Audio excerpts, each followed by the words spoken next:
TDP పార్టీలో చేరారట కొడాలి నాని. కొడాలి నాని తెలుగుదేశం పార్టీలోకి చేరినట్టుగా తెలుస్తోంది. సో, తెలుగుదేశం పార్టీలో ఆయన చేరడానికి కారణం జూనియర్ ఎన్టీఆర్ వస్తున్నారని, అందుకే ఎన్టీఆర్ కంటే ముందే తను కూడా రాబోతున్నట్టుగా అయితే చెప్తున్నారు. సో, జూనియర్ ఎన్టీఆర్ ఎంట్రీ అభిమానులకు సైతం ఎంతగానో ఆశ్చర్యాన్ని, ఆనందాన్ని కలిగిస్తోంది. కాబట్టి ఈ అద్భుతమైన విషయంలో మాత్రం మార్పు లేదని కొడాలి నాని అయితే తెలుగుదేశం పార్టీలోకి జాయిన్ కావడం తథ్యమని చెప్తున్నారు. కొడాలి నాని తెలుగుదేశం పార్టీలోకి రావడానికి కారణం ఎన్టీఆరే. ఎన్టీఆర్ రాజకీయాల్లోకి వస్తున్నారని, తెలుగుదేశం పార్టీలోకి జోడీ కట్టబోతున్నారని కొద్ది రోజులుగా చెప్తూ ఉన్నారు. కాబట్టి ఇప్పుడు తన సడన్‌గా దానికి సంబంధించిన వివరాలని, అలాగే వాటికి సంబంధించిన విషయాల్ని తెలియజేసేసరికి ఒక్కసారిగా షాక్ అయినట్టుగా అయితే సమాచారం. అందుకే ఇప్పుడు తెలుగుదేశం పార్టీలోకి వస్తున్నారు కొడాలి నాని అంటే అటు జగన్ అండ్ టీమ్ కూడా నమ్మలేకపోయారట. జగన్మోహన్ రెడ్డి వైసీపీకి సంబంధించి ఎంతోమంది కరడుగట్టిన నేతల్ని ఫిక్స్ చేశారు.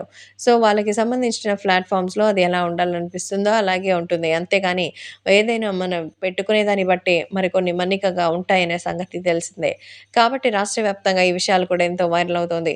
సో, టీడీపీ పార్టీలో కొడాలి నాని చేరితే ఇక వైసీపీకి గట్టి దెబ్బే.